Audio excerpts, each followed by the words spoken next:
Good afternoon. Thanks for everyone for coming. Today I'm going to talk about work that's collaborative with Claire Tsai, Golden Oakman, Raina Wang, and Minwen Yang. And it's very much So I want to start off with thinking about the importance of hypothesis generation across medicine, across science, across criminal work, or even getting your car repaired.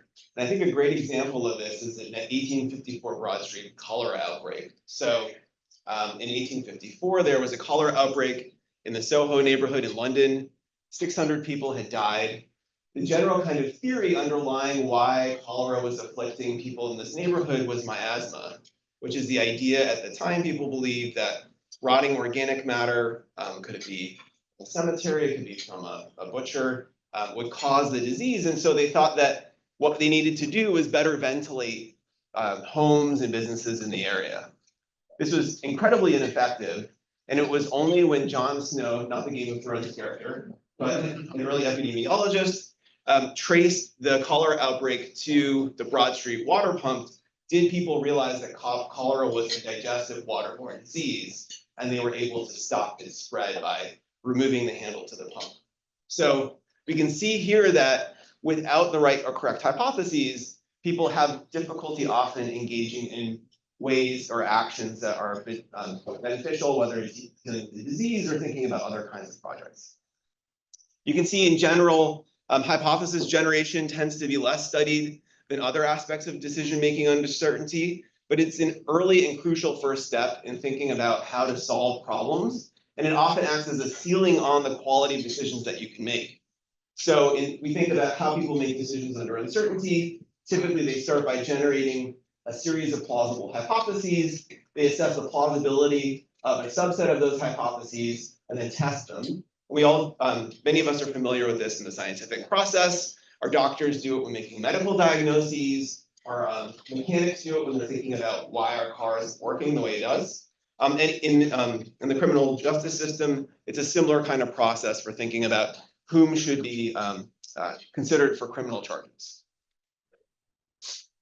So in general, hypothesis generation improves decision-making. Generating an exhaustive set of hypotheses is very helpful because it gets you to consider both reasons for and reasons against hypotheses. And they also impose a ceiling on decision quality. So often thinking about a single faulty hypothesis can be worse than having no hypothesis at all. You can think about some examples of the decision to invade Iraq, the decision to charge the Central Park 5, or like the urban renewal project in Boston with Raise the West End. I'm not sure if there's any Boston historians here, but it's really tragic.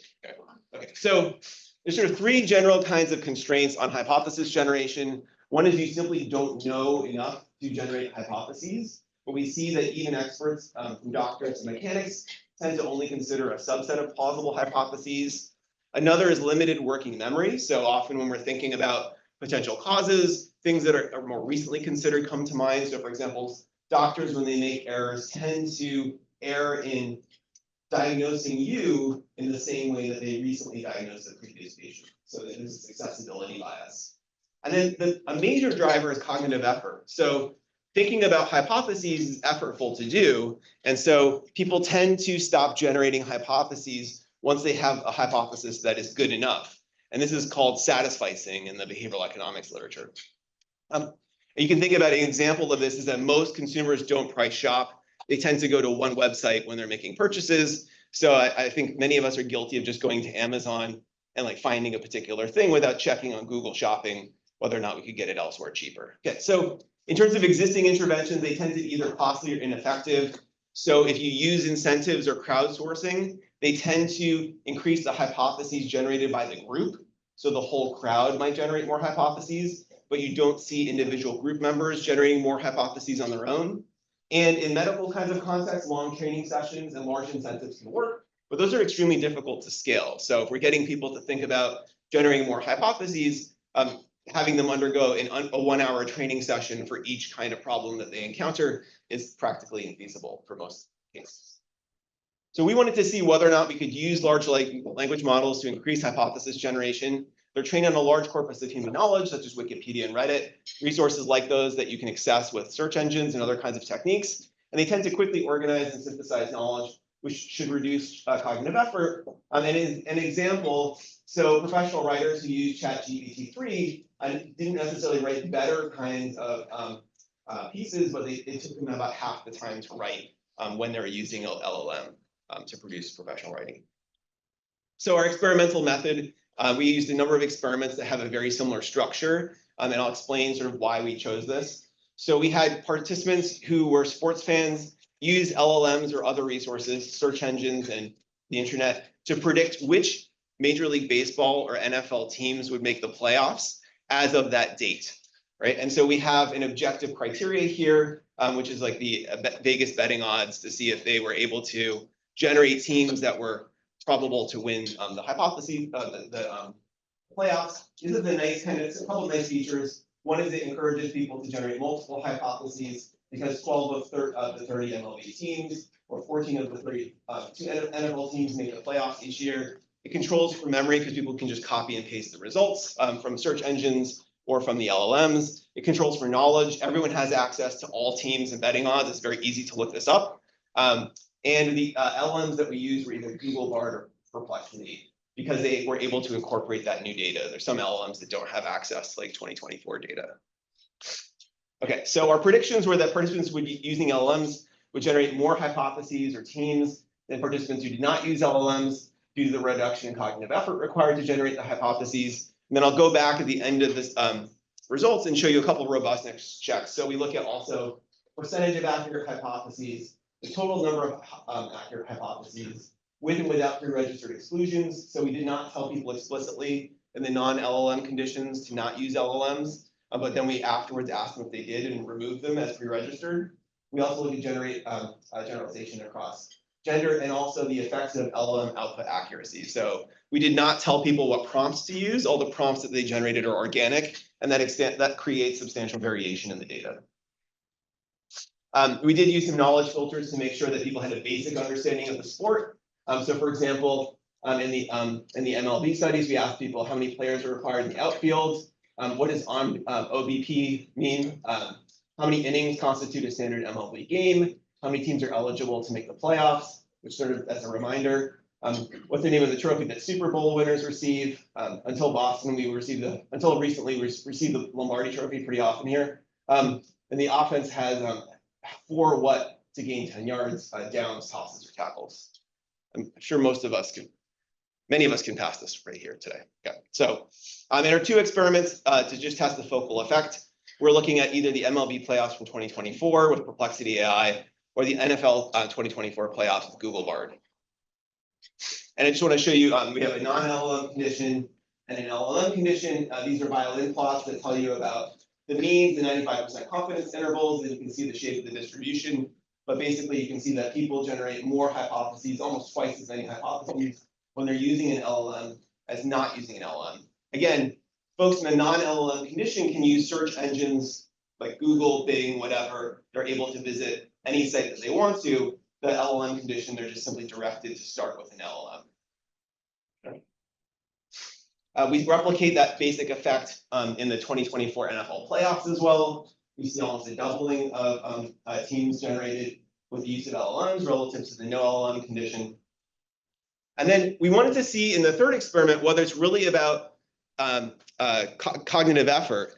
And so to do this, what we did was we incentivized participants in an incentives condition where they were paid 10 cents for each correct prediction. We didn't specify exactly how we're going to do that, but the idea is if it's really just about, if we're really controlling for knowledge, we're really controlling for memory, if we give people a financial incentive, then people who aren't using an LLM should look much like people who do, right? If that's all the LLM is doing, is making it easier for them to generate team names, then paying them for a team name should wipe out that kind of effect.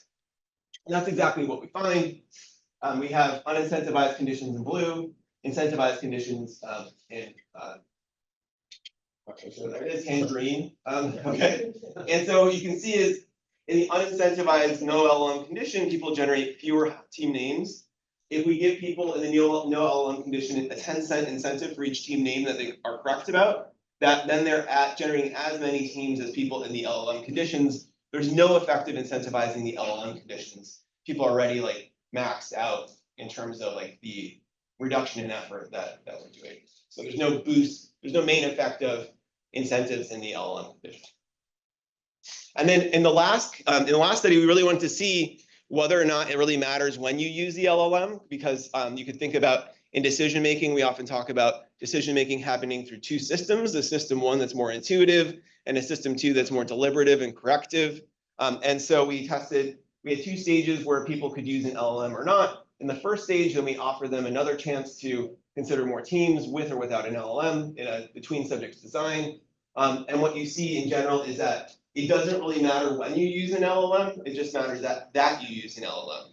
So people who use an LLM at any time generated more team names than people who did not use an LLM throughout. Okay, just a couple of robustness checks before I'm out of time. So we find the results hold when we include all participants, not just including people who use an LLM and no LLM conditions. The results hold when controlling for gender. It's not driven by outliers. So if we look across all the studies, the average performance in the LLM condition corresponded to the 60 to the 81st percentile of performance achieved without. So we don't see it just a few people doing better. It's that the average is doing much better than in the LLM condition than in the non-LLM condition. We also see, if we look at total number of accurate hypotheses generated, which is in the triangles, that the results hold. Well, if we just look at total number of accurate hypotheses, it's not necessarily any different than the total number of hypotheses, which is what we use as their primary dependent variable. You also see that the average hypothesis accuracy is pretty similar across LLM and no LLM conditions. So in other words, LLMs are not better at generating accurate hypotheses than our participants. They're just generating more hypotheses, which is why we get more hypotheses and more accurate hypotheses. We also see that, interestingly, people are less confident in the hypotheses that they generate with an LLM than without. And so as a result, they're less calibrated in the accuracy of the hypotheses that they generated. So people are generating good hypotheses with LLMs, they just don't feel as confident in them as if they generated them themselves. And an interesting way that we looked at this in the third experiment, we asked people to paste their output from the LLM into a box. We basically see that the way that people are using the LLM is they get team names from the LLM, and then they remove teams with which they disagree. People are not adding more names on top of the LLM. They're just saying, like, yeah, the Braves aren't going to make the playoffs, right? Or the Patriots, unfortunately, this year. Okay, so we also see in general that the accuracy of the hypotheses that people generate are contingent on the accuracy of the LLM output. We see variation here because people are using organic prompts, so they're generating their own kinds of prompts. And that has a nice caveat on sort of the boundaries of our effects. But the key findings are that using LLMs increase the total number of hypotheses generated without reducing accuracy. It seems to be a reduction due to a reduction in cognitive effort. So if we pay people, it knocks out the effect. People using LLMs generated similarly accurate hypotheses, but were less confident and calibrated. And using an LLM at any time was good. Some caveats is that we control for knowledge and memory here. So LLMs may have a larger effect with non-experts or domains where people don't have that much information. We also think that LLMs should be less effective if search is rewarding or intrinsic motivation is high. So if people want to learn more or excited to learn more, that because it's due to effort, that should be knocked out. When uncertainty is low, so like right before the playoffs, right? And if LLMs are inaccurate, people may not adequately vet their responses. So these are some caveats on that. So in summary, we see that LLMs facilitate hypothesis generation because they reduce the effort of hypothesis generation at no cost to accuracy. If people are more skeptical about hypotheses they generate with and without LLMs. Thank you.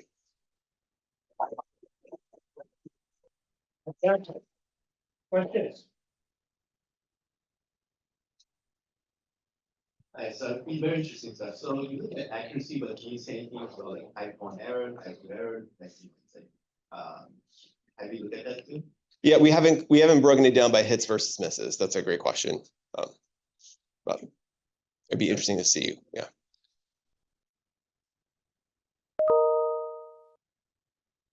No. Yeah.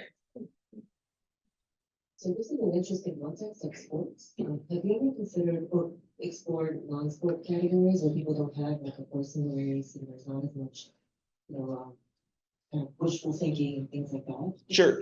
We have a study that we based on a paradigm by Derek Kohler, who's done some work in this space, where people have to guess the occupation of a person. So it's a single outcome, and we see there that they generate more occupations with the LLM than without, and like they're similarly accurate. So it seems to generalize outside of sports contexts, but we have the tightest data for the sports, so that's what I'm going to show today. I have a question. Sure, Pete. Follow my own rules. Any qualitative insight into why people are skeptical about the LLM predictions? There's a lot of data showing that people tend to have algorithm aversion, particularly in domains that are relevant to their identity. So if you are a sports fan and if your life is baseball and you are using Google Bard, right, you may be more skeptical of the responses than if you generate them from your infinite wisdom. So it seems like that kind of algorithm aversion is at least carrying over into these sports domains. It's possible that it doesn't generalize outside that. So if you don't necessarily think about that context as being relevant to your identity, but certainly I would think that in many kinds of contexts where this could be applied, like science or medicine or even automotive repair or criminal, forensic work, all of the people who be using this are experts. And so that kind of expertise is something that people care a lot about for themselves. And so I'd expect that skepticism to extend into those kinds of cases too. Well, thank you, Kurt. Fantastic. Appreciate it. Thank you.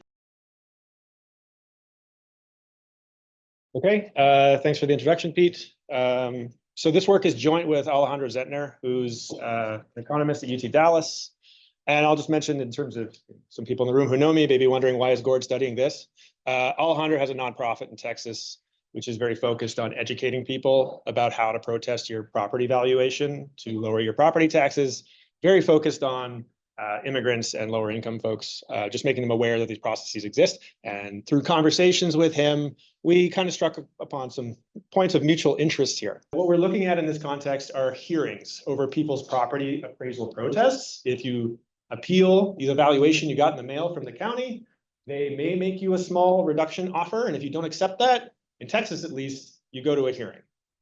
And the hearings that people are attending in this case are in front of a panel of judges, ARB members, appraisal review board members.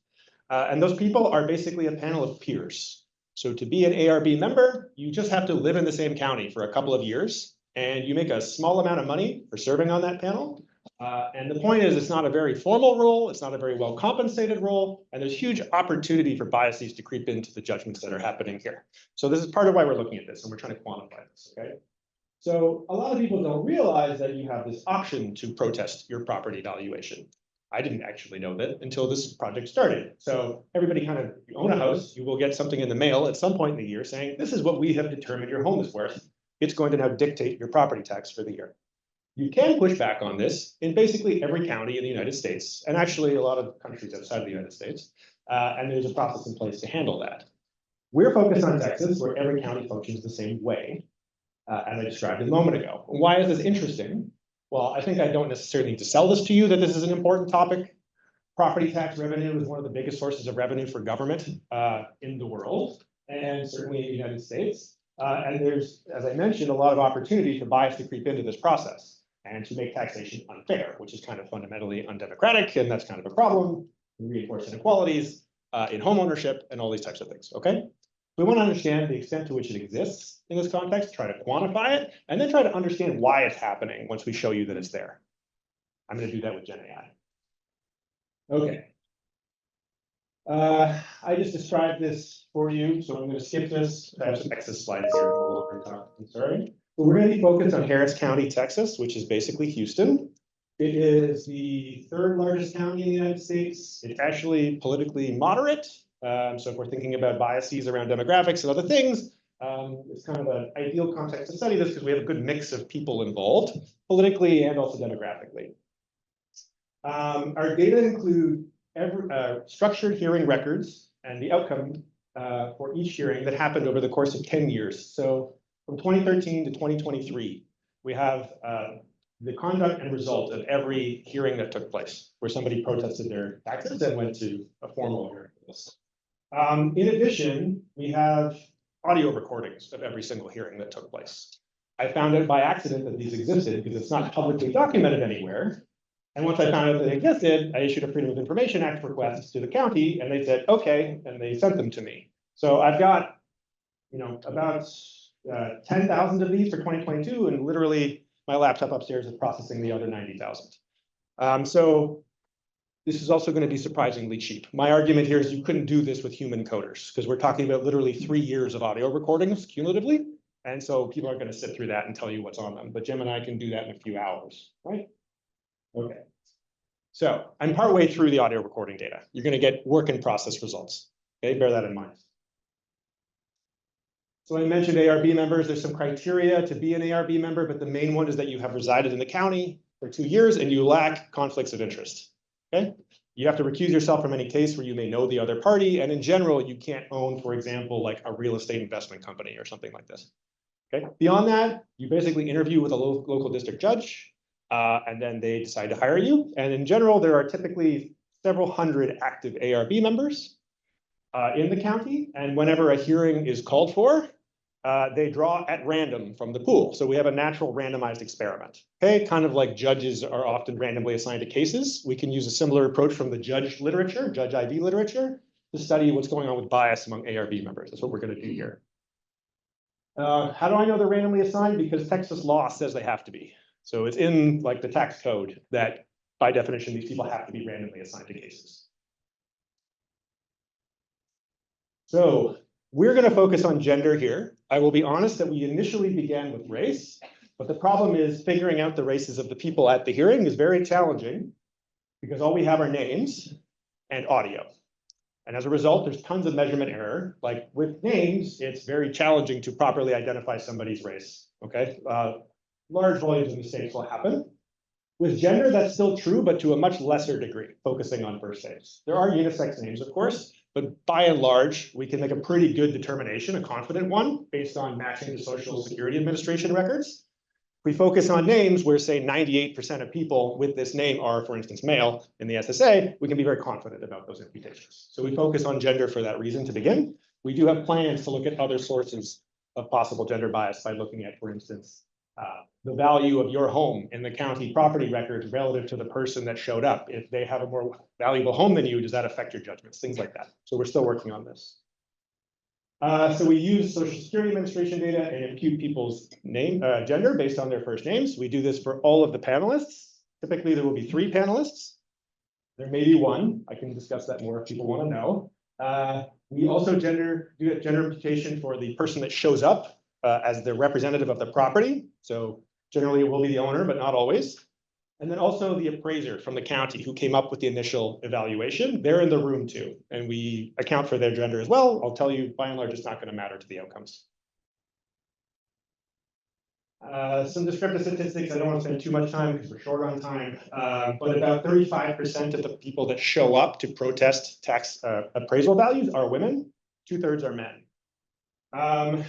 The chair of the panel is the primary speaker. So among the 3 members, right, about 55% of the time it is a woman. Basically, you get very balanced gender representation on the ARB, actually, which makes me, I suspect that they are focused on having gender representation balance here when they're forming the panel in terms of who's in the pool, I mean. Okay, about 20% of these end up happening online. So these days, if you ask, if you request it, they have to let you do the hearing online via WebEx or Zoom. That started during COVID. Just something that's worth noting. And yeah, our main outcome of interest is going to be a binary indicator of whether the ARB gave you a reduction in your home value or not as a result of the hearing. I also have a continuous measure of how many dollars savings you got as well that we look at for robustness. Okay. Let's get through this. So very basic regression. If this is a true randomized experiment, then if I just run a simple regression, I don't have any controls or anything in here for what else is going on with your property or the case, et cetera, then I should see a relationship if there's some kind of bias going on dependent on gender. And what we're really looking at here is gender concordance or discordance effects. Okay, so the left-hand column, this is the effect for females who show up to protest their property taxes. The right-hand column is if I'm a male and I show up to protest my property taxes. the effect of having the chair be female versus male. For women, if the chair of the panel is a woman, there's a 1.4 percentage point reduction in your probability that you save anything on your taxes. For men, there is no effect at all. Okay? It's a precise 0. Now, I can complicate things. Let's assume maybe, even though by law they're supposed to be randomly assigning people, maybe they're not. Okay, because that's always a possibility. So we're going to try to be a bit more robust with the way we do this analysis. So I can look at either of my hearing outcomes. So do you save anything or not? How much do you save? As a function of, okay, we can still focus on panel chair, gender, but I'll also do a model where I'm going to look at how many women are on the panel. Okay. And we can try to account for things like have you been protesting recently, like last year, and what happened? Are you online or not? And how much is their home actually worth? What year are we in? Because there's things that shift over time in terms of caps on how much of a reduction is allowed, right? Or how much we're allowed to raise property taxes from one year to the next. We're going to account for all this stuff and see if it matters. And basically it matters, but we still come to the same conclusion. Okay, so this is for female applicants who are protesting their taxes. We estimate a 1.2 percentage point reduction when they have a female chair in front of them in the panel. For men, precise 0, essentially, a null result, even accounting for all this other stuff. If I look at these 3-member panels, because by the way, I can have a 1-member panel or a 3-member panel, even though 90% of the time it's 3-member. When I just focus on the 3-member panels, for each additional woman that gets added to the panel, it gets worse for female applicants. For men, nothing's happening. Okay, so it's very evident that there is a gender discordance or concordance effect going on. It's not clear that women are going harder on women or whether men are going easier on women, but one of those two things are happening. So now we're going to try to understand in my last 2 minutes why. Okay, I'm just going to skip through here. So I'm taking audio files and trying to code things that are happening in the hearing from the audio at scale. This is something the government doesn't do. So the county basically has all these things sitting on tape drives and never looks at them again. The reason they're recording them is for liability reasons. In case something happens in the hearing, they need to be able to go pull it up and hear what happened. So I'm going to go through all of the recordings at scale using Gemini 1.5 Flash. Why Flash? Because it's dirt cheap, essentially. So for like $500, I could get through 10,000 recordings and ask all these questions. And I could do it quickly. And so I asked you several questions about what's happening in the hearings. Some of it is about tone of the person that's protesting, like do they sound frustrated? Are they confident? Do they sound nervous? Some of it is about objective behaviors. Did they reference any evidence? Did they raise their voice and yell at someone? Were they interrupting people? My point here is to try to understand when you have gender concordance or discordance, are you seeing shifts in the behavior of the applicant that might explain why they're losing more often? To the extent that's not true, then we might start wondering, okay, maybe this has nothing to do with their behavior and it's just some inherent sort of implicit bias that's going on with implications for how we think about dealing with this, right? What do I find? Well, there are some differences across the genders of the applicants, but generally not in ways that are tied to the gender of the person that's hearing my case. The only couple of exceptions we see, so this is how long the hearings are lasting, by the way. This is from the metadata of the audio file. Women tend to get shorter hearings in front of other women. It's about a minute or 45 seconds shorter on average. The typical hearing is 15 minutes long. So this is substantial. So that says something is happening more quickly. I don't know what exactly, but in terms of like sounding assertive, Gemini doesn't really think there's any differences going on. Being frustrated, no differences. Men tend to sound more confident than women, but not in a way that depends on panelist gender. Women tend to sound more nervous than men, but not in a way that depends on panelist gender. By this way, this could be this could be bias in the LLMs itself. I'll just warn you that when it hears a certain gender speaking, it may make an inference that's not necessarily true. So we need to be aware of that. Sounding defensive, again, it's not differing in ways that depend on the panelist gender. Men are more likely to yell. Men are more likely to interrupt, especially a female panelist. So that's actually happening here, but it wouldn't explain why men are doing better in front of a woman necessarily. But by and large, we don't see results here that seem like they can explain the effect we're seeing in the average outcomes. So what I'm going to do next, well, I'll try. I know this is a bad control. You know, if you're into econometrics, this is probably a bad move to try to control for things that are affected by the treatment as part of your regression. But I'll try to account for these behaviors just by throwing them into the regression and see what happens to my estimate of the effect on the outcome when I do that. Controlling for all this stuff characterizing the applicant's behavior, we still see, this is a now saved. Any saved is here. The effect actually gets a little bigger. So now it's a 3 percentage point drop, conditional on having a woman in front of you instead of a man. Controlling for all the behavior and hearing. Suggesting that whatever women are doing differently in front of another woman is actually helping their case. It's masking the bias, and actually is worse than we thought, maybe. Now, the last thing I'll say, because I think I'm kind of out of time, we're doing some evaluation to see, is Gemini really saying what a human would say is happening, or is it just making stuff up, right? By and large, I would characterize Gemini with audio coding, annotating, at about on par with like a moderately attentive human. Like, it does pretty well in cases where humans are doing well. So we got 100 audio files drawn at random, and we asked that, several hundred people on Prolific to answer the same questions about those audio files and compared it with Gemini. And basically what we're seeing, well, they come very, so this is like a rating of intercoder reliability. Just comparing Gemini with human coders is this column. Over here is humans compared with themselves. Like, how consistent are the humans even? In cases where the humans are very in agreement with one another, Gemini is typically agreeing too. Okay, so like about the gender of the person on the recording, or whether they're referencing evidence. There are some things though where Gemini starts to be a little bit less in agreement. So here the humans are agreeing about the person being the owner versus not, asking the panelists to speak louder, interrupting people, yelling. Still doing pretty good. It's like fair agreement, right? This is Cohen's kappa and Krippendorf's alpha measures of intercoder reliability.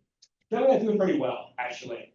When you get to tonal stuff, like sounding nervous, sounding frustrated, whatever, Gemini's terrible at that. Okay, I wouldn't trust an LLM to judge sentiment of sound from a human. Okay, it's kind of an interesting result on the side, by the way.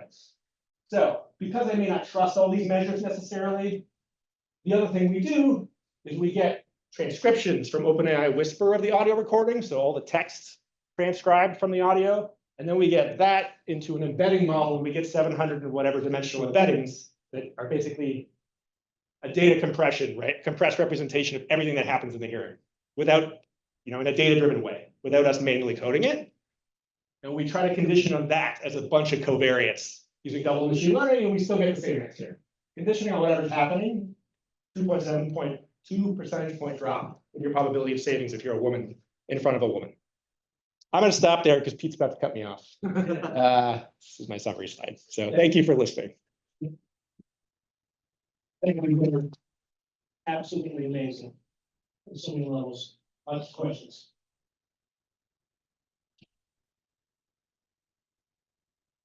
Super interesting. Can you use the information on how men rates for men to see if it's that men are just like being extra generous with women because they feel bad for them, and then it's just women are not having some innate anti-woman bias? Because that would be it would be really interesting to know if actually like women are all sexist to each other, or if it's just that men are being very generous to women. And you know how they rate the men. And you're talking about using the Prolific data. Yeah. Yeah, that's a good idea. I haven't thought about that at all. I literally just did the Prolific stuff 2 days ago, so I haven't thought very deeply about it yet, but that's a really good suggestion.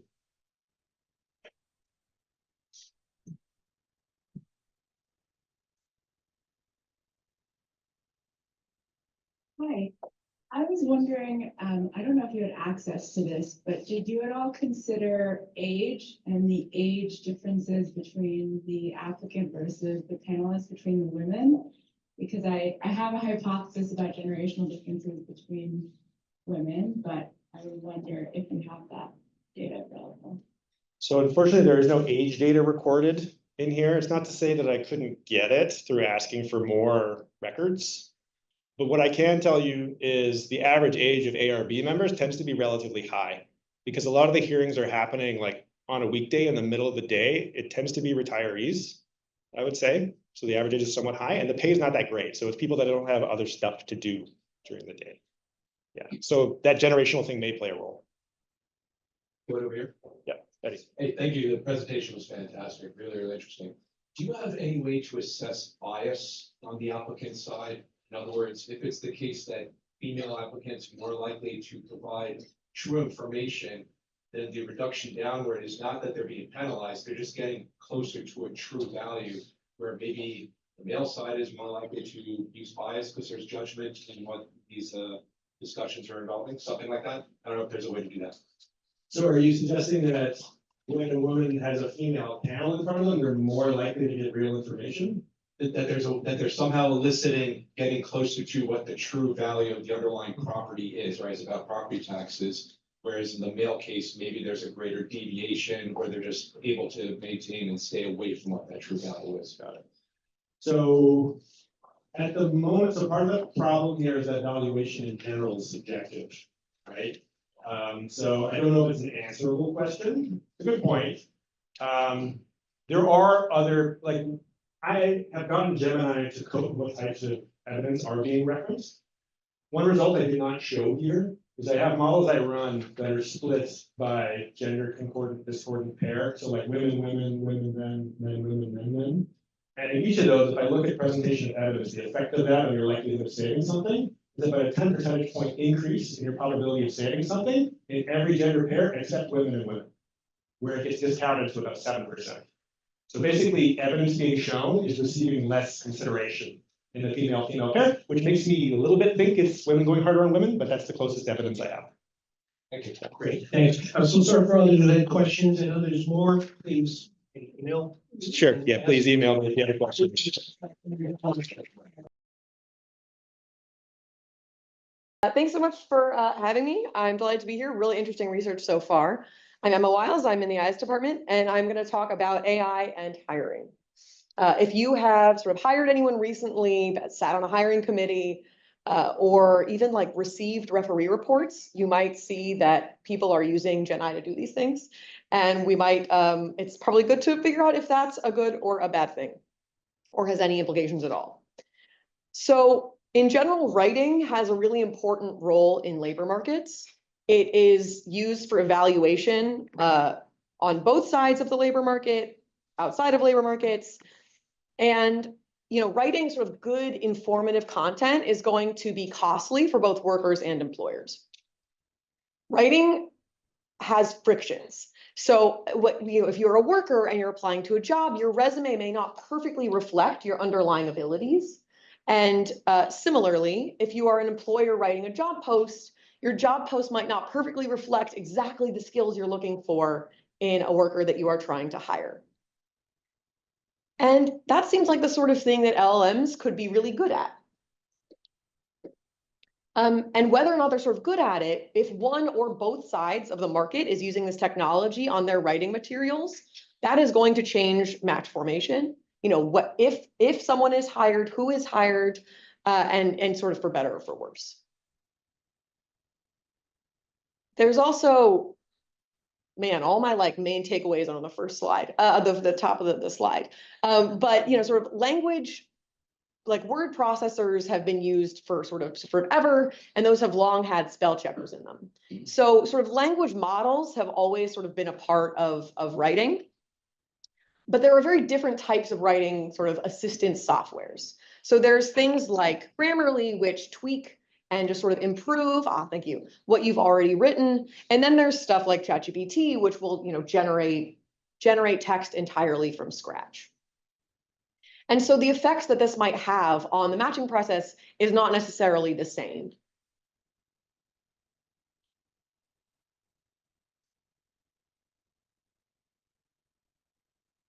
Sorry, guys.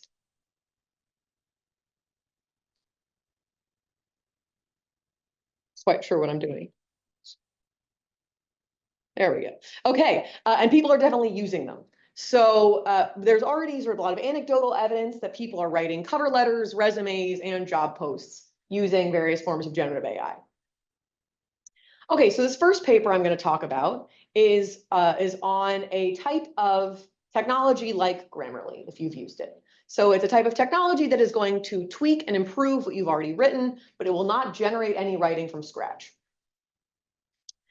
And so, okay, we're talking about sort of the role of writing in match formation, and we can show in observational data on an online labor market that workers who have more errors in their writing are less likely to get hired. So this is just a plot of workers' errors in their resumes. And if your resume is riddled with errors, you are not as likely to get hired as if you have not very many errors in your resume.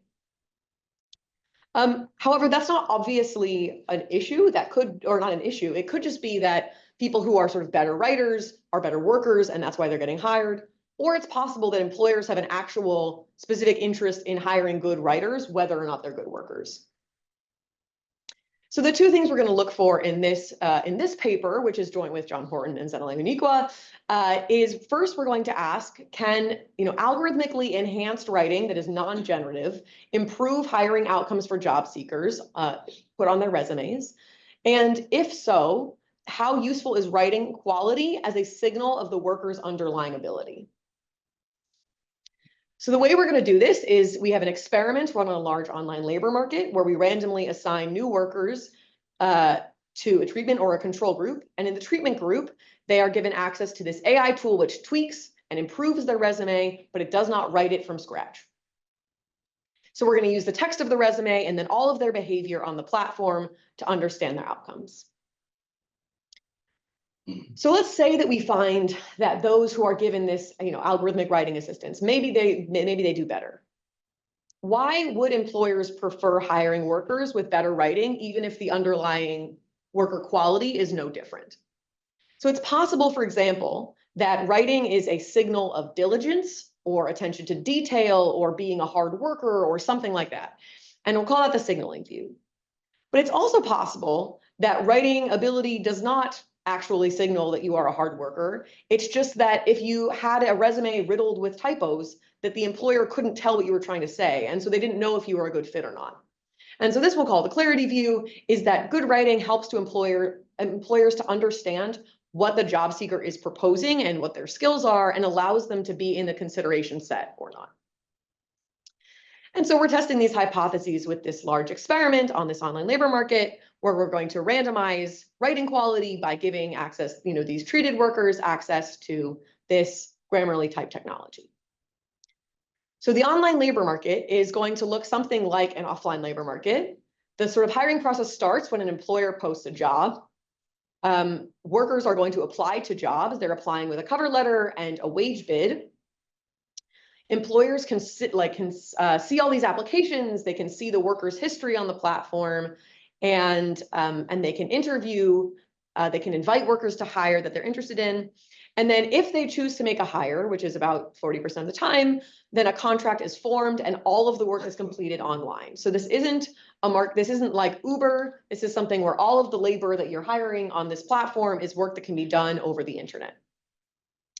And then at the end of the contract, should it happen, the employer and the worker both rate each other.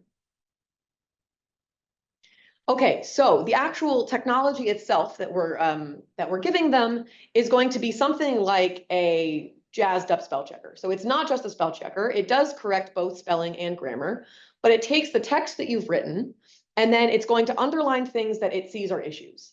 And issues can be both errors, or they can be more nuanced measures of writing quality. So for example, it will give suggestions that you can choose to accept or not accept, but it requires active effort on the person using its part to accept a suggestion or not. And the suggestions are for things like the delivery or the clarity of the text. And then it's going to make the sort of writing sort of better. Okay, so what we find is that the treated workers have much better written resumes. So their resumes have many fewer errors, for one. And then we also find that the treated workers are 8% more likely to be hired in their first month on the platform. So the treated workers are more likely to be hired, which means that employers do have this preference for good writing in resumes. And not only are they more likely to be hired, but the treated workers who are hired make 10% higher hourly wages conditioned on being hired. And what that means is that the workers who are being hired, the employers are selecting more productive workers in the treatment group. So they're hiring these higher wage workers in the treatment group. And despite the fact that the employers are paying 10% higher wages, they are no less satisfied with the quality of the work done by the workers that they hire. And the way we're going to talk about that, we're going to show that, is going to be by using the amount of hours they demand from the worker, whether or not they ever rehire the worker, and then the star ratings at the end of the contract worker, as well as the sentiment of the reviews. So these employers will leave reviews for the workers at the end of their contract, and we use sentiment analysis to see that they're no more negative in the treatment group. And so what we've are kind of learning from these results is that not only do employers have this preference for better writers, but we provide evidence that for the clarity view, that the treatment is allowing good workers to show they are good, as opposed to making it easier for bad workers to imitate good workers. So that's the fear, right? Is if you're giving this tool to everybody, that what we kind of talk about with large language models a lot is people are worried that it's going to have these people who are really bad workers now be able to spruce up their resumes and their cover letters so that they look amazing, they'll get hired, and then they will harm employers because they will trick employers into hiring worse people. And we find absolutely no evidence of that. They're hiring just as good people, if not, sort of more productive people. And so this suggests that sort of using writing quality, at least in terms of like errors, is not a good measure of workers' underlying quality. Okay, so great. Algorithmic writing assistance has no downside. This must also be true for generative AI. Great, everyone can use Gen AI in their cover letters. There will be no problems with that, right? Not necessarily. So this is 2 minutes. All right. So in the second paper that I'm going to talk about in 2 minutes, we give employers in the same marketplace generative AI written first drafts. So once again, this is not a Grammarly type tool. This is ChatGPT. And this is another paper with John Horton.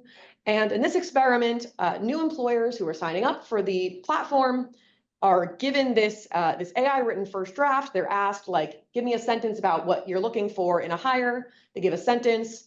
ChatGPT gives them a beautifully written job post, and then they can post that. And the first thing we find is that employers are really interested in this. So 75% of them opt in to receiving the AI written first draft. And because there's a lot of drop off in the job posting process, you're lowering the cost of posting the job, you're lowering the cost of hiring. And so treated employers are 20% more likely to post a job. So they're much more likely to post a job. So that's great. There's like 5,000 additional job posts in the treatment group as opposed to the control group. Fantastic. However, treated employers are 15% less likely to hire someone. So this means despite the 5,000 additional job posts, there are 0 additional hires. Okay, so that could be because, just the marginal jobs are all so bad that all 5,000 new jobs that are posted don't make a hire. But we find that both the treatment is inducing these kind of lower value jobs where the employer is not that interested in hiring. It's maybe like a ghost job, if you've heard that. But it's also going to lower the probability of hiring for the inframarginal jobs as well, because we show that it crowds out effort that the employer would have spent making the job post specific. So treated employers are spending 40% less time writing their job posts. The text of the job post in the treatment group is much more generic than in the control group. So as a sense of magnitude, if you take like the most generic and the least generic job post, believe me that we've done this in a sensible way, but we're using the text embeddings to measure the generic and specificness of the text of the job posts. In the treatment group, there is a 10% increase in the sort of average generic score of the job posts. And so if we just want to zoom out a little bit and think about welfare implications of this, on the one hand, we've got a bunch more job posts, and maybe that's great, but none of them make a hire. So it's not useful for workers because none of these are going to hire anyone. It's not useful for the platform because they're not making any money out of it. Employers save some time. That's the big plus side, is that it saves employers time. So that's nice, but the overall cost to job seekers is 5 times larger than the savings to employers. So this was a welfare reducing intervention, and very, very, very quickly, why it matters is writing is used on sort of both sides of the labor market, but also in almost every aspect of life we're evaluated using writing. And as AI-generated application materials sort of become more and more common, this is almost certainly going to change the matching process, both the supply of things like job posts and tweets and any other type of online content. But it's also going to make sort of writing a less reliable signal of ability. And so my big takeaway from these 2 papers is that if you have access to a tool like Grammarly, which tweaks but does not write content on your behalf, You get the positive hiring effects with no negative downstream effects, no externalities on the other side of the market. But when the participants are given ChatGPT, that is going to make the writing more generic, and it is increasing congestion by inducing job posts from people who have really no interest in hiring. And so it just suggests that if you are a platform or you're someone that is interested in this, you want to be very careful with thinking about how you're using these kinds of AI tools on your platform. Thank you very much. Another amazing presentation, and isn't it fun presenting years worth of work in 12 minutes? Yeah, I haven't done 2 in 12. It's a lot. 2 and 12, it's the bite-sized version. Great. I think we Question, very interesting and impressive. You went through 2 papers in such a short time span. So you know, like LLMs can help with writing, but I think it can also help with information processing. So you know, I imagine employers may use like look at resume or you know job market papers and you know like summarize them and podcast something. So I was wondering if you can say anything about like the effect from you know information processing rather than writing side. Yeah, so none of these experiments change anything about the way information is processed, but it's absolutely true that when, let's see if it's there. Like, not only is this the case where you can have sort of AI happening right on the job post and on the resumes, it's also very, very likely that you have some sort of AI tool that is going to be then processing all of your applications, at least. Maybe it's also processing all the job posts. If you see on these kind of job boards, there's now a lot of automatic applications that you can tell. You post a job, 1 second later, you get like 15 applications, and that's a person who set up a bot in order to get them to apply to basically as many jobs as possible, assuming it has some keyword. So I can't really say anything about that from these experiments, but it's certainly doing that. And it's now in this weird situation where we have like AI generated content on both sides of the market also being processed by some sort of AI tool. So it's really, yeah, I mean, it's got a lot of implications for labor markets, but I can't say too much about that part of it. Roshan, how do you think AI detection will factor into it on both sides? Well, it's hard to say, because I think in the case of a technology like Grammarly, you wouldn't want to use AI detection, because what we show is that it's not making any bad people look great. So there's no sort of negative implications on the other side of the market from you using this technology. When you think about ChatGPT, and okay, this entire thing is generated from scratch, that actually really does seem like it can remove this, you know, sort of signal of underlying something. Whether or not it's ability, I'm not sure. Are people going to start using that software? I don't know. I mean, we don't find that in this second experiment, we don't find that they're hiring like horrible people, or they're like the job quality overall is worse.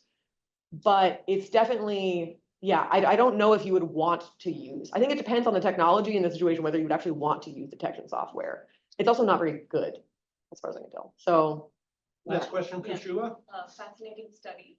On the second experiment, do you think if you added a human in the loop to the LLM, where the employers could get some coaching on how to improve the LLM output, you could get to better outcomes?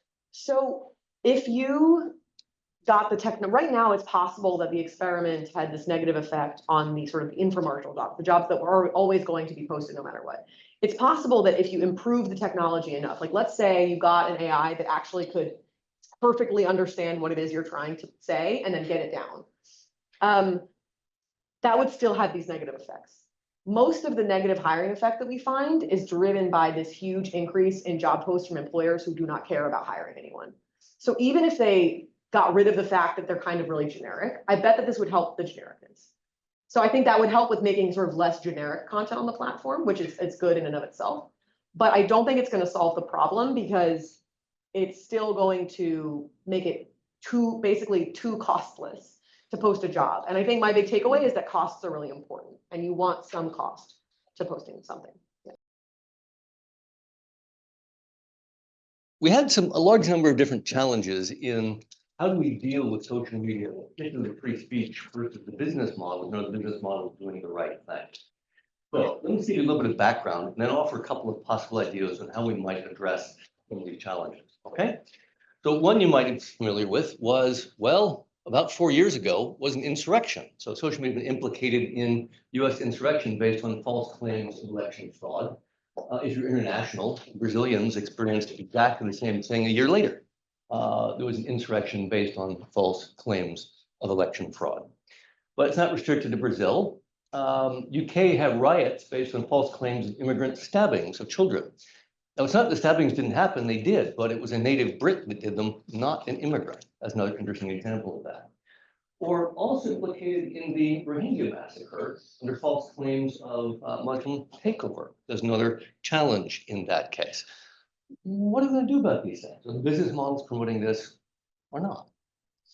The United States, well, actually, I'll give you a little bit more summary on it. So social media has been implicated in insurrections, riots, lynching, money laundering, suicide, sex trafficking, drug trafficking, child exploitation, judicial intimidation, terrorist recruiting.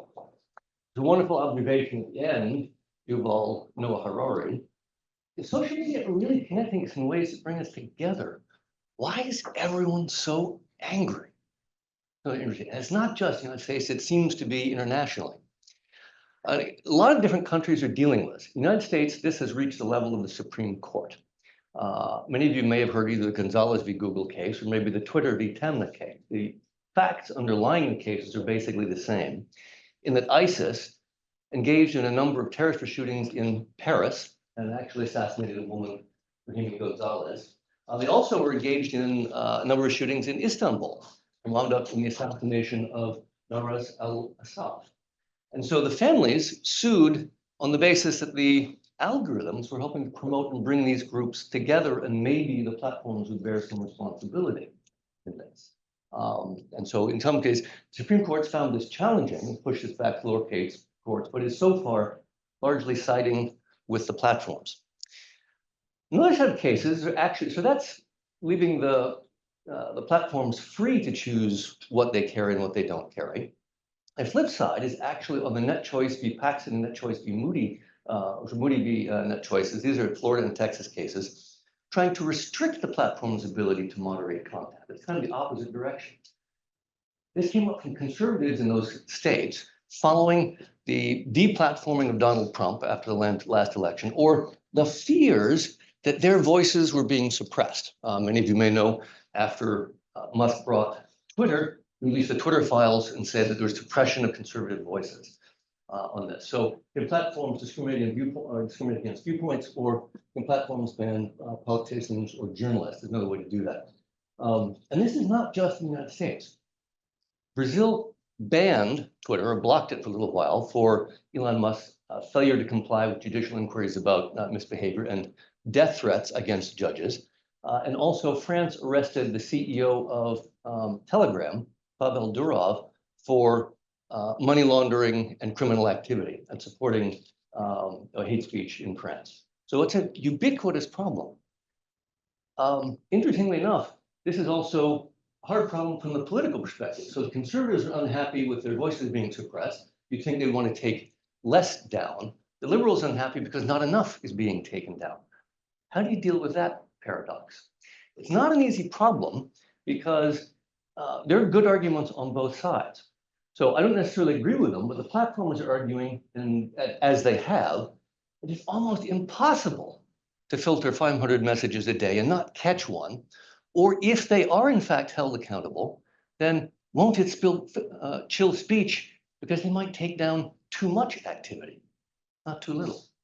Or it's like, take the other set of cases. What about the viewpoint discrimination? Consider the case of net choice v. Paxson and net choice v. Moody. What constitutes viewpoint discrimination? Is it liberal versus conservative bias? What is it? What about pro-ISIS activity? What about Putin's speech? He's not a voter or sovereign, so why would he actually have a right at all? But then take it, suppose it's a citizen who's arguing on behalf of Putin. They do have the right. Is that something that could be discriminated against? Or what about the monopoly problem? The three largest platforms in the West are controlled by a single firm, Meta. Or do we want anyone to avoid sanctions by running for office, or how can platforms have no recourse if individuals blatantly and repeatedly violate the terms of service? How do we navigate those trade-offs? Here, notice, as they have argued, The top half is the publisher with editorial rights, and the bottom half, they're arguing, no, no, no, no, we're not the publisher. You're producing the content. Externals are parties are producing the content, so we're not liable. Interestingly enough, this is an old debate. Matter of fact, the platforms want the best of both. On the one hand, they want the common carrier protection. This is like AT&T. In this case, the common carrier rule is you have to carry everyone's speech. You can't keep anyone off. But then you're not liable if someone uses the telephone to do terrorist recruiting on top. At the same time, there are the publishers.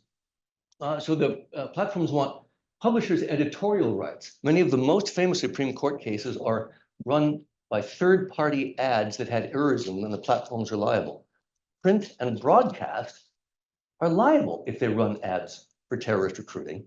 Platforms are not under Section 230, but platforms want the best of both. They want freedom from liability, and they want the editorial rights, even though print and broadcast do not have that discretion. There's another reason why this is a problem. How many of you have heard that Joe Biden dropped out of the election?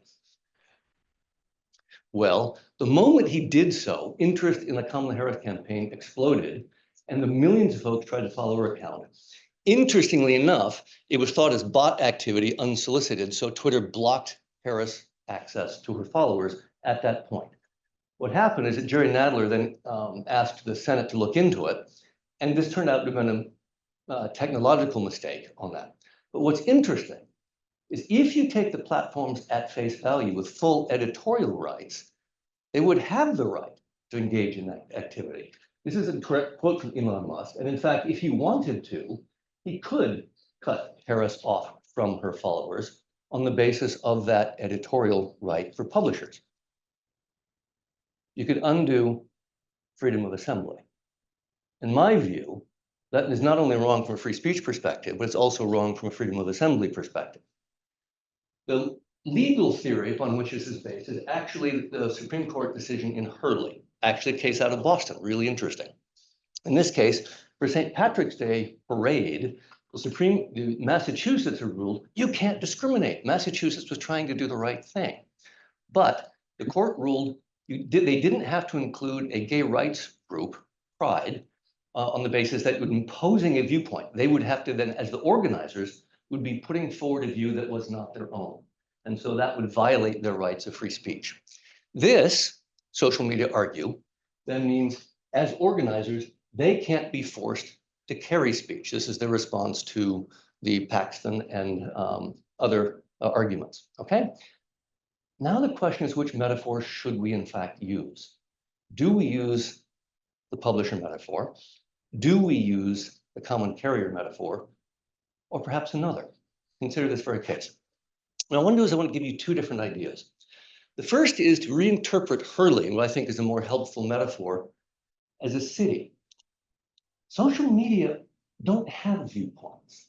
They're not the producers of content. Who produces it? You and I produce that content. Users are not online to hear from Facebook or from Telegram. They're there to hear from other users.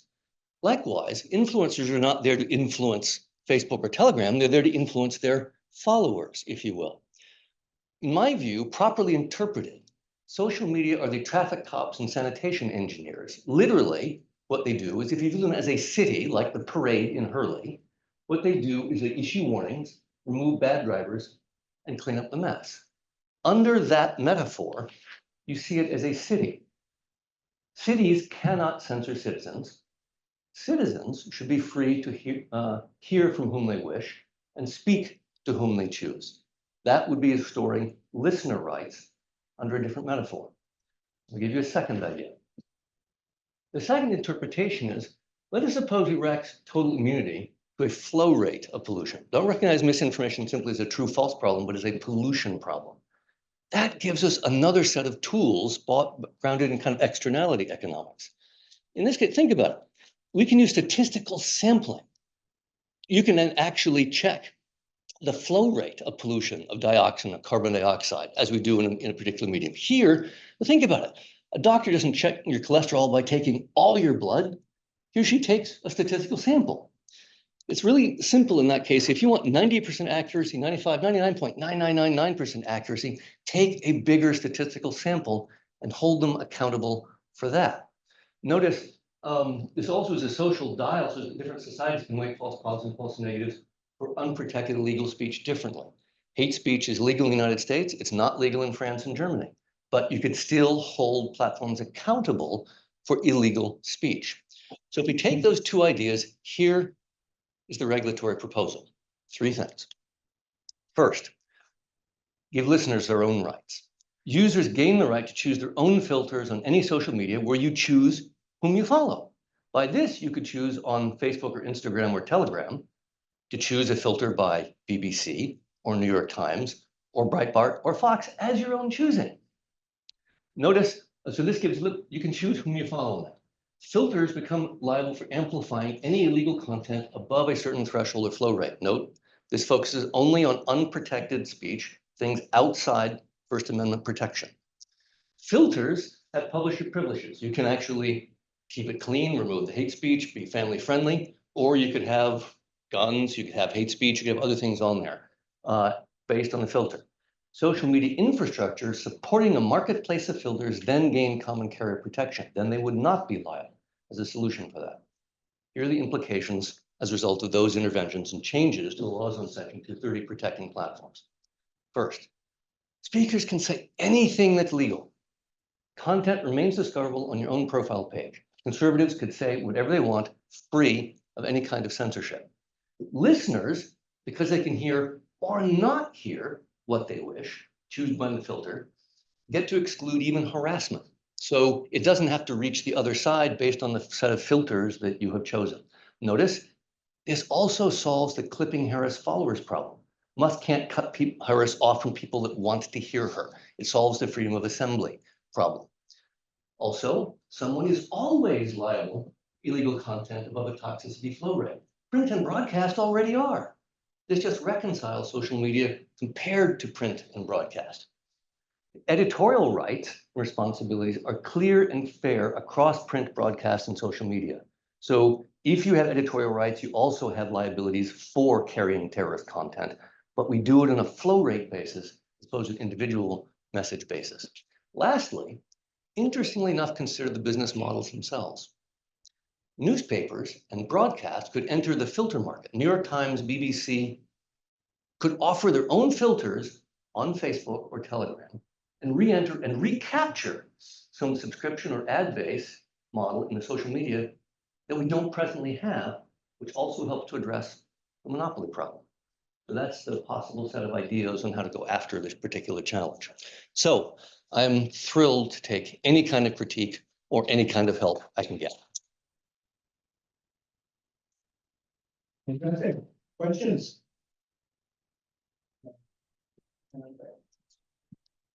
Hi, so tools such as Instagram right now, in the comment section, I've noticed that there are different comments people get to see now based on, I think, some sort of filter. So what do you think about this difference in almost what we get, like people being more kind of segmented into different? So you've asked in some sense, how do you deal with the filter bubble problem? So I'll turn it back to you. Do you want a solution to all the world's problems in 12 minutes? That's a little bit more challenging. We actually have a mechanism for dealing with that. There's another set of issues. Matter of fact, if you're free for a talk on Wednesday, I can actually provide the details. But the insight is, in addition to number 2 there, listeners gain the right to hear or not hear, we also need to then introduce a right for speakers to be heard. I'll actually ask you a question. Under the US First Amendment, which is the strongest in the world, do you have a right to be heard? The fact is you do not. You have a right to speak. You do not at present have a right to be heard. So what we do is actually use some cozy economics to give you a right to be heard, but use it only on condition you use it in a responsible way, accepting liability for misuse of your right. So it's balancing speakers' rights and listeners' rights, which should give you a right to pierce filter bubble, conditional on exercising your right responsibly. Okay. There's another paper, Fake News and the Free Speech Problem, that addresses that specific question. It's a very good question, very hard problem. Andre? Just a clarification on the clarification and then question on the filter. So I love the idea of marketplace for filters. So on the marketplace for filters, How exactly does it work? I just need to understand this carefully. So I love it. So I'm a third party. I want to provide a filter on Facebook. How does that work exactly? So filter, you have to create the equivalent of an app store for filters. And so Facebook, in order to offer the filter, you have two components. You have an infrastructure component. Facebook is going to have a filter component. And in order for it would be fair, reasonable, non-discriminatory terms between Facebook's own filter and any other filters so offered on that marketplace. So I understand that part. That's why I love that part. It's like what I don't understand is like if I'm a third party filter provider, how exactly, like what exactly am I doing? So you And what's the business model associated with it? So as a third-party filter provider, you would offer your filter on that marketplace in the exact same manner that Facebook offered its filter in that marketplace. Your business model, either you get to choose ads, because now the Disney group might subset itself, or the hunting and licensing group might subset itself. The targeting gets really easy for ads when that happens. Or you could be BBC and you could charge subscriptions. It's entirely up to you. The filter would then owe a fraction of its revenues to the infrastructure, pay for the infrastructure. So you can run either the ad or subscription model based on user choice. So the point is, I'm a subscriber. I subscribe to, let's say it's New York Times, right? They run a filter. They create, there's a New York Times filter. So I'm a subscriber on Twitter, and I have my filter. That means I have to get people to subscribe to my filter, which means they get posts from Twitter through the New York Times filter. So you would use the New York Times filter on the Twitter infrastructure using APIs to include or exclude other sources that you have chosen to follow through that filter. And you could use intersection or union of any combination of those filters. And they will be responsible. And they would be If I responsible. subscribe to your filter, you're responsible. That's correct. That's correct. Great. Well, thanks again, Marshall. Fantastic. Appreciate it. So I'm going to talk about platform traps. This is work in progress with my co-author, Julian Wright, as usual. And we have a working paper, but we're working on this right now. Actually, I think Julian's presenting this in 5 hours in Tokyo time, so it's quite funny. All right, so the premise for this is the following. I think most businesses, if you walk around the street, I can't think of any business that does not depend on a platform. You can have a hotel, you need to basically be on booking.com. If you have a restaurant, it's probably suicidal not to be on Uber Eats or DoorDash. And if you're trying to sell something online, I mean, yes, you can have your website, but obviously you can't really forego Amazon.com or eBay. And the flip side of this, so yes, platforms are very useful for all these businesses because they bring business. But the flip side is platforms end up exploiting their sellers over time in many different ways. And this can be more or less obvious from the beginning. So they can increase fees over time. Initially, there's only 1 or 2 fees, and then over time, platforms start introducing the option to advertise, but then you feel like it's no longer an option. I have to advertise because everybody else is advertising. If I'm not advertising, then I'm not going to appear on the first page, and then basically like I have no business. They can use algorithmic and design changes, which sometimes are very subtle, but that basically increase competition between sellers. So what platforms, for example, could do is to increase price competition. So they can make prices very salient so that if you're a seller, like if I want to appear at the top, I want to be chosen, I just have to lower my price like drastically. And they can also make other design changes that subtly take control over the customers away from the sellers. And then basically the platform becomes the primary point of touch. There's a very nice, actually, so Chris Dixon from Andreessen Horowitz has this very nice post, which now has become a book on, so he's very interested in Web3, so blockchain. And one of the reasons he gives is that blockchain is partially can quote unquote solve this problem. So it's this idea that with Web 2 platforms, you have this relationship with users. So his point is initially when platforms are starting off, obviously they need to attract sellers and participants because without those, they have no value.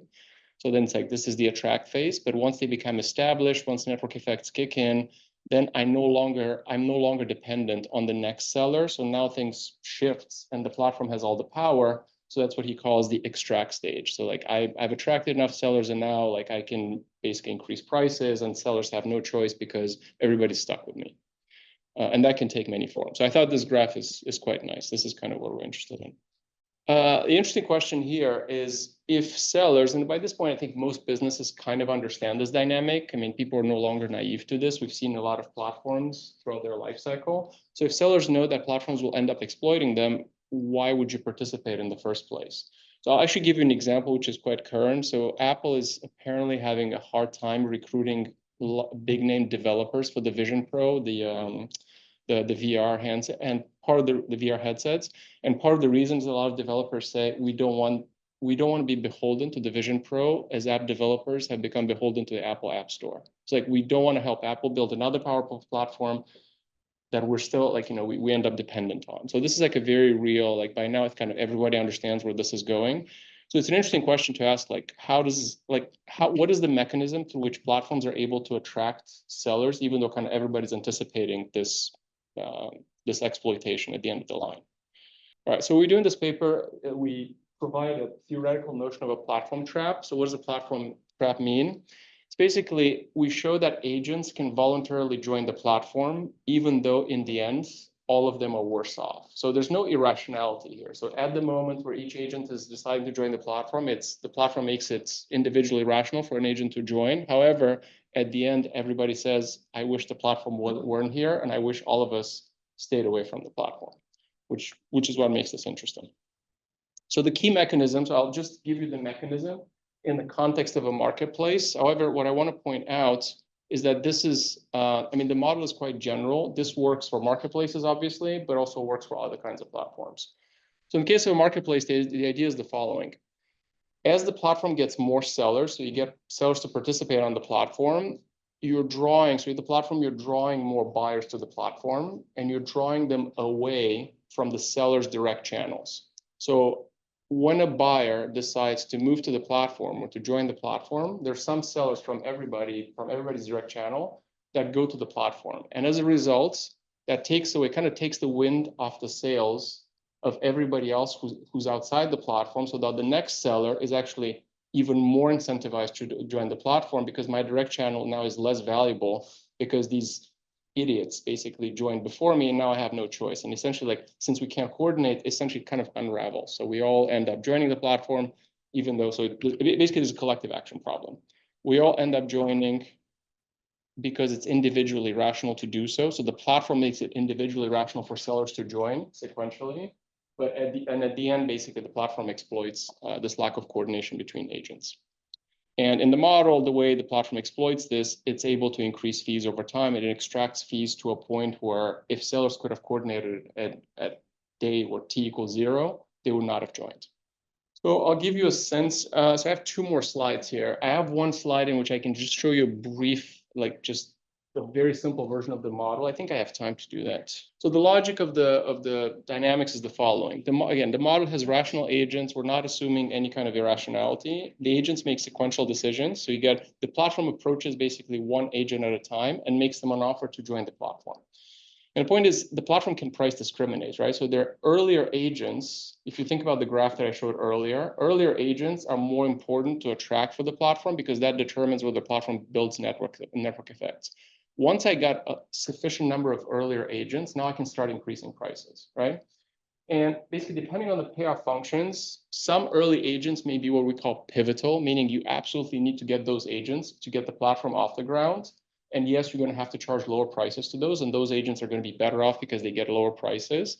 However, once you got those on board, now I can basically exploit later agents. So typically what happens is earlier agents are better off, later agents are worse off. But overall, it's quite possible that everybody's worse off. That's kind of what we show. So yeah, you need to get a credit. So there's a lot of themes here, which I guess are, especially if you lived in the platform literature for a while, they're kind of their critical mass and things like that. But the part that's, I think, surprising that we haven't seen anywhere else is making explicit this mechanism through which everybody is worse off at the end. I mean, that's not entirely trivial. So essentially, like, yes, agents are damned if they do and damned if they don't. So if you're an individual agent, like, it's just not a good idea for you not to participate because you anticipate everybody else will. And because everybody else will, you're actually going to be worse off if you're the only holdout.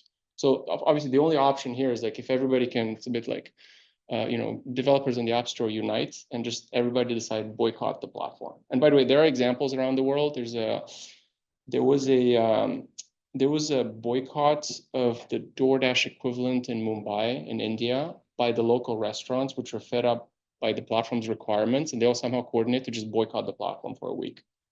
And they managed to extract some concessions. But you can see how that's very difficult to do. Like, especially in situations where agents are very small, it's very difficult for them to coordinate. So the one thing I would mention here, I think the most examples that first come to mind, and admittedly, those are the best applications, are marketplace settings. So it's sellers or restaurants or hotels, and then users on the other side. However, I think you can make similar points with, say, individuals joining social networks like Facebook and Instagram. So the idea is, like, if I'm the only person that doesn't join, one of these social networks, you feel a little bit stupid. Like, it takes away, I know, some of your social status. If you're not there, say, hey, what are you doing? Why are you not on the platform?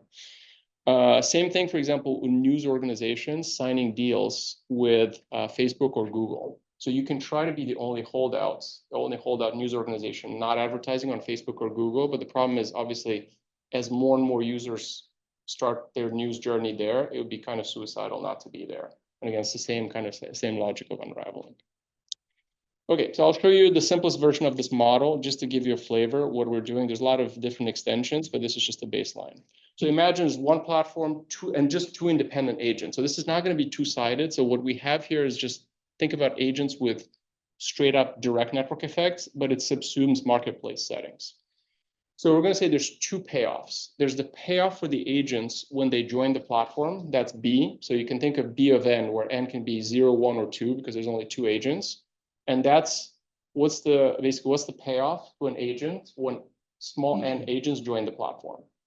And then U of N is the outside option. So if you stay outside the platform, if an agent stays outside the platform, they're going to get U of N, which is decreasing in the same N. So the more agents join the platform, your payoff from staying outside the platform is going to be decreasing. And I would say that's kind of the key assumption, the differentiator relative to, I guess, most of the previous network effects literature. So it's not just that we have a network effect on the platform, which is B, that's very familiar. It's also the fact that your outside option is getting worse as the platform is getting better. As the platform attracts more and more users, being outside the platform is this idea that it takes the wind out of the sails of everybody else, right? It takes the wind, like as Amazon increases, as Amazon becomes the default option for people to start searching for stuff to shop, everything else kind of gets worse. So it's not just like, yes, it's better to be on Amazon. It's actually worse if you're trying to stay outside Amazon. So, and then platform, so what we assume is platform approaches the two agents sequentially, and it makes each agent an offer, P of K. And then we're going to make just an assumption, just to make things reasonable, B of 2. So if both agents join the platform, the value they get on the platform is better than if one of them try to stay outside the platform. Otherwise, the platform would not be viable, basically. So there's two cases. If it's enough for one agent to join the platform to create more value than if both agents stayed outside the platform, so B of 1 is greater than U of 0. So that's basically the best case for the platform. That means that all I need to get is one agent, and then I'm already doing better than the outside option. Then basically the platform can extract maximum prices, and the maximum price is B of 2 minus U of 1, which is basically you're making each agent indifferent between joining the platform and staying outside. That's the most you can extract. And not surprisingly, perhaps, each agent is left with actually less, so U of 1, which is less than U of 0, and that'll be the payoff if the two agents could talk and say, hey, let's just not accept whatever the platform offers, just refuse it. So let's stay outside the platform. And then the other case is B of 1 smaller than U of 0. So this is basically the case in which the platform has a harder time. So you need a critical mass. In this case, critical mass is one agent. Actually, in this case, you need both agents to make the platform viable. So this is a little bit harder. So in this case, the platform needs to charge a lower price to the first agent. So the first agent is critical. I absolutely need to get the first agent. Otherwise, I can't get the second one. So you have to charge them B of 2 minus U of 0. And that's actually lower, obviously, than B of 2 minus U of 1, because recall, U is decreasing. And that's possibly a negative price. So you might actually have to subsidize the first agent, and then you can charge maximum price to the second agent. And in this case, second agent is definitely worse off. The first agent is actually indifferent between being on the platform, being outside, and that's because the first agent basically determines the success of the platform, and they can extract something. And one of the, I guess, the corollaries here, which is interesting, but perhaps not surprising, is that the platform can be viable. So the platform has prices that give it positive profits and that basically get both agents to participate, yet it's inefficient in the sense that it would be better off, like the agents would be better off if everybody stayed outside. So like B of 2 can be smaller than U of 0. So it'd be a higher payoff to stay outside and everybody to ignore the platform. But yet the platform can play this scheme in which I get agents to join me and, you know, the platform extracts some revenue. So that's the idea. And then we do a lot of extensions, but fundamentally it's about, again, how platforms get everybody to fall into this honey trap. Model. I like the term because you actually captured intuitions nicely. Two thoughts. One of these, clearly it's a coordination problem. So can you introduce coordination mechanisms that would help the partners, the platform, actually recapture some of that surplus? So could you introduce some other mechanisms that would undo the phenomenon? The second question is, can you design it in such a way that it works with an antitrust law? That's one of the interesting challenges has been you're trying to get collaboration among competitors, which under normal circumstances is illegal, but here in the context of these strong network effects is actually desirable.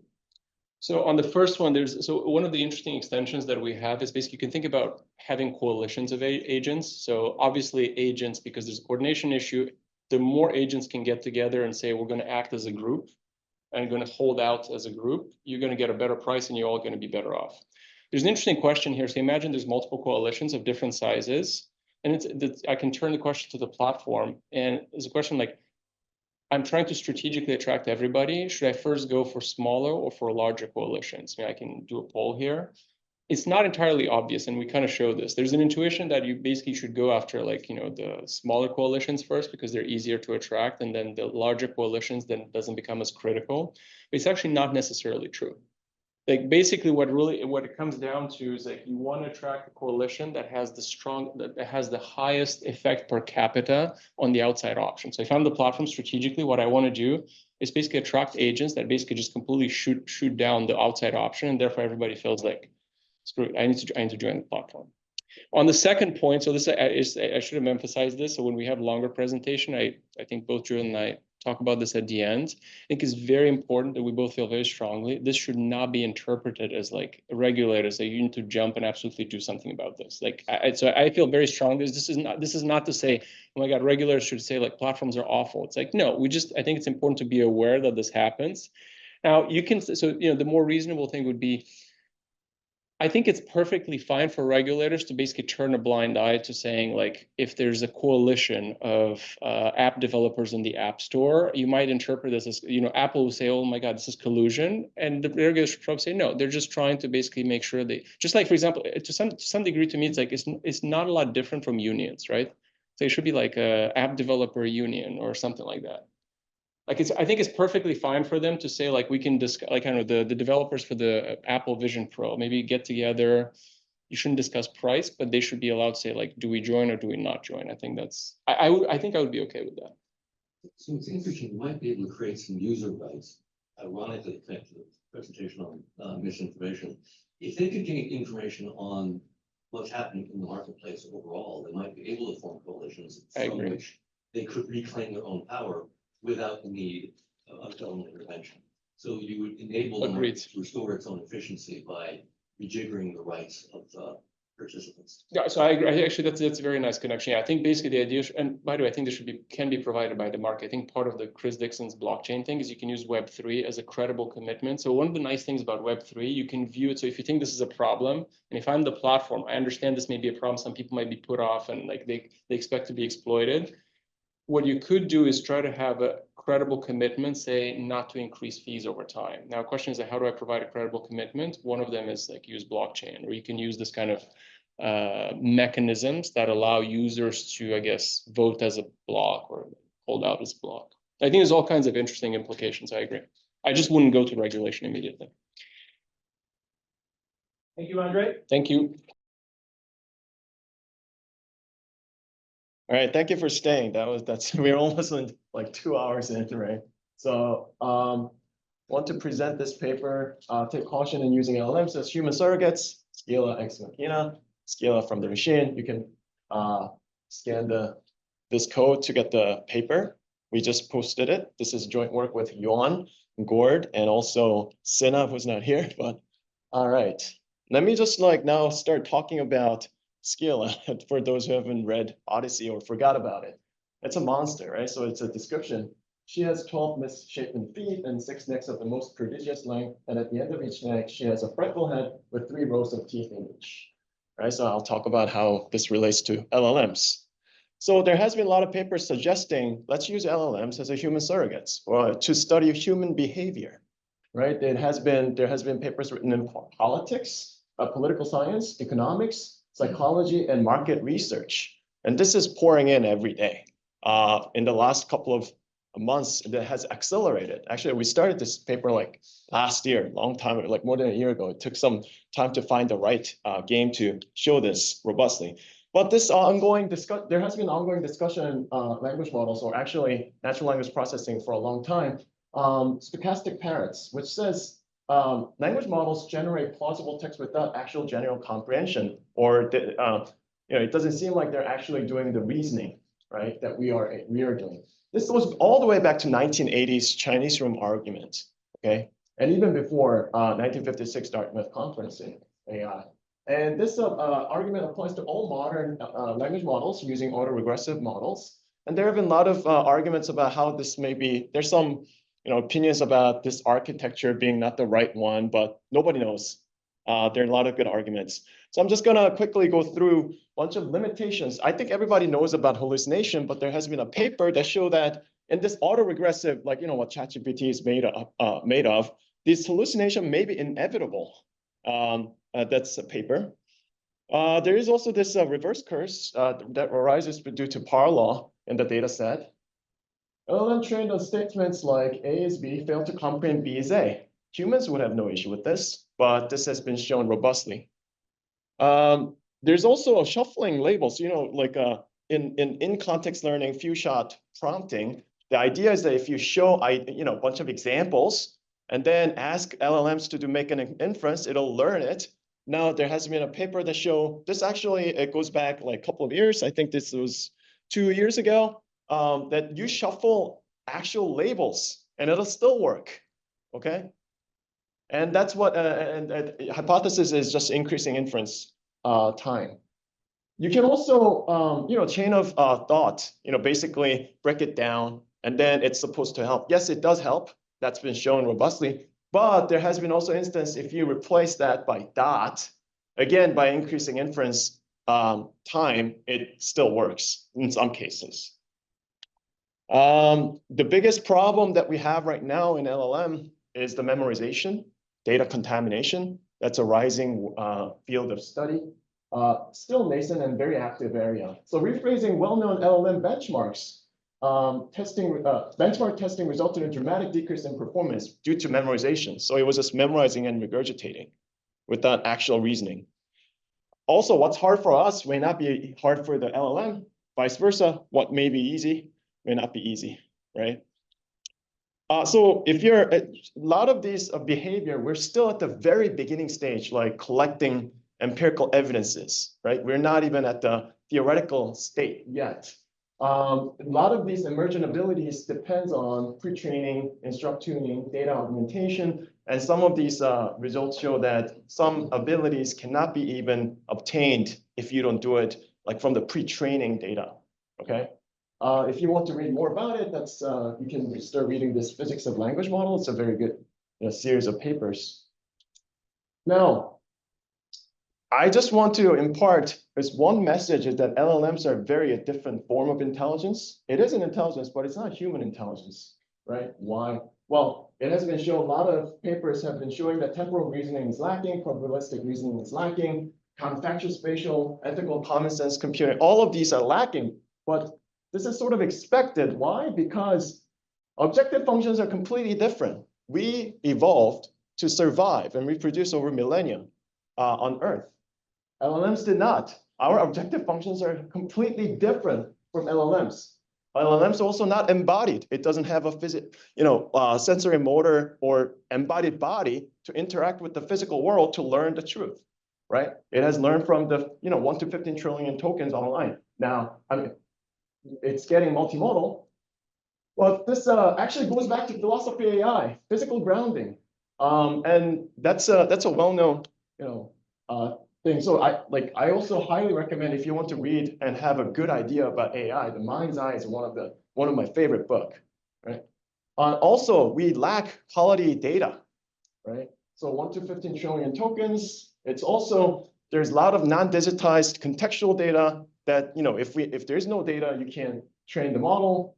It's also selected what's online, right? And Polanyi's paradox says, whatever we know that we cannot verbalize, right? Like the tacit knowledge, obviously those are not in the LLMs either, right? So I'm gonna skip some of these details.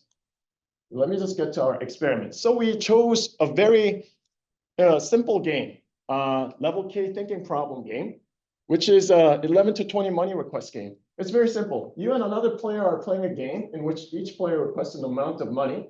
The amount must be an integer between 11 and 20. Each player will receive the amount he or she requests. A player will receive an additional 20 if he or she asks for exactly 1 shekel less than the other. So what amount of money would you request? So it's like a playing game against, right? And it's basically a game where you have to assume what other people are thinking and then respond. And then it goes into K level. I know that you know, I know that you know that I know, and then it goes on and on and on, right?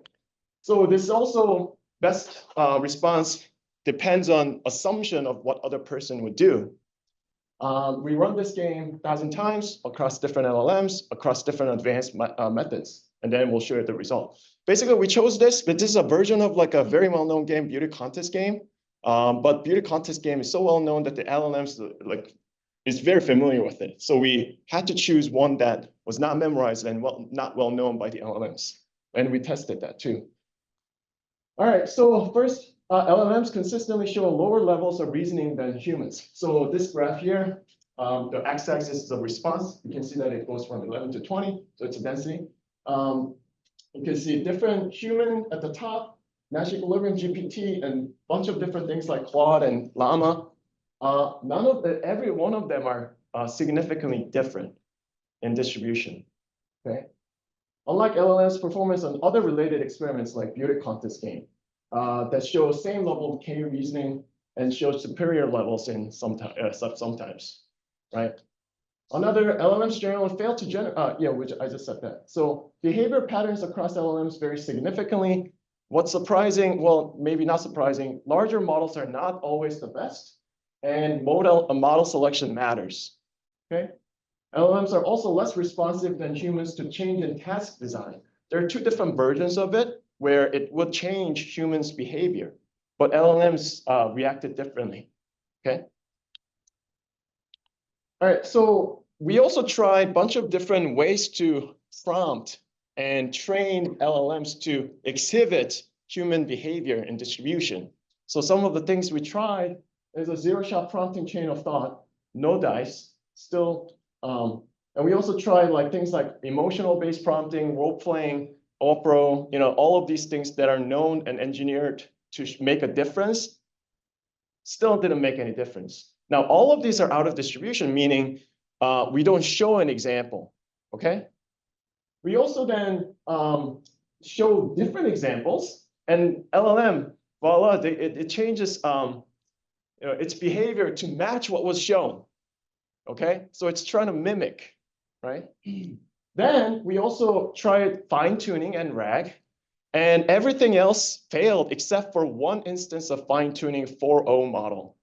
Only that we could not reject or know that the distribution were from the same distribution from permutation test. Okay, so here's a summary. In all out of distribution approaches or advanced prompting, LLMs fail to exhibit human behavior. And even in distribution, or when you show an example, it also still, all of them fail except for one instance, GPT-4 fine-tuning. And this was very simple game, one game. Catch-22 here is that, it shows that like whatever you learn from LLMs may not generalize in an unseen data. It gets closer to human distribution when examples are shown, but still no dice, right? And when we have enough data to do fine-tuning, we may actually have enough data to just like get the insights ourselves. It's also whatever LLM spits out is highly stochastic, and it's also based on what was shown. It's in this case, the behavioral data we already have or know, transformed in a way that we don't really understand. So this opens up a lot of p-hacking, garter forking paths kind of output, right? So I think I have like one or two more minutes left. I'm going to skip some of these discussions. I wanted to show something, wanted to talk about this, like you can get it, like LLMs are very capable, right? It is able to mimic and give you behavior that you want. And if you whisper it to it long enough, it will shape its echoes to match your desires, right? So you can get stuck in an LLM echo chamber, right? And lastly, I'll just it's covering it, but let me leave you with this epic style poem about Scala ex machina. Scala ex machina, born of the transformer's might, beware its mimicry of humans, for in its many attention has chaos lies concealed. Trust not its stochastic surrogates, lest you fall to Babel's curse, the price of misuse. So please take caution in using LLMs as a human surrogates. Thank you. Do you have any ideas what would the test be for when it would pass? In the sense, when would it make sense for you to use LLM to stand in for human something? Yeah, so I mean, I think that's a good question. So I mean, it has to be very contextual and example based. So you would have to see if the LLMs. So we do provide in the paper like list of checklist of things for researchers and reviewers.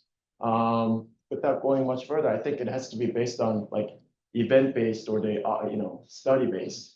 And you see first of all, see if the distributions are the same, if the change in conditions about the same. Then you can try to use it as like, I kind of see it as like you can do a lot of, it's a very advanced like search tool, whatever the data has. But yeah, that function to see whether LLMs are correct or not, that currently doesn't exist, right? So it has to be example by case. Yeah. Thank you. That was very interesting. So it seems like LLMs like playing against each other, right? So in a way, it's like they're doing collectively that's good for them, like taking 19 or whatever number. So I know that's like there are like papers on reinforcement learning. That's like these algorithms they can like include each other when they face options like repeatedly. So do you think it's like kind of like similar here? As it's like is it somehow they're like doing something collectively best? Well, yeah, I mean, so there are a lot of, I didn't talk about it, but we have done a lot of this failure mode analysis. There are all kinds of different reasons why LLMs fail. Like sometimes it just doesn't understand a simple concept. Sometimes like Claude failed because it wanted to be more fair. Okay. So, so the reinforcement learning by human feedback had an impact there, and a bunch of other reasons that you can just read in paper. Yeah. The main point is the failure mode is very much diverse. So we have no idea why it fails. Like it's different every time. Thank you, Vicky. That was fascinating. LLMs are only as good as the data they're trained on, right? And you picked an area where the LLM had no prior knowledge. You said you checked and it did not know this game. So did you sort of pick a scenario where the LLM had no chance of succeeding because it wasn't trained on this particular game? I don't know. Does my question make sense? Yes, I understand your question. So yeah, we had to find the game where the LLMs were not memorizing. For example, beauty contest game. It's we did a bunch of different memorization tests, and it was able to replicate. It knows beauty contest game, right? So what we wanted to test is that is it actually doing the reasoning, right? So without knowing and memorizing and regurgitating, and we had to choose that. So basically, we set out to show that if it had the reasoning ability, right, like humans did, it doesn't matter if it did not see that, right? So but that's Shinto's point was that it's sort of picking the best case outcome, right? So maybe it's reasoning that the higher we are, the better off everybody is. Sorry, I didn't understand the question. We can talk later. Oh, okay. Cool. Well, thank you so much. Well, thank you.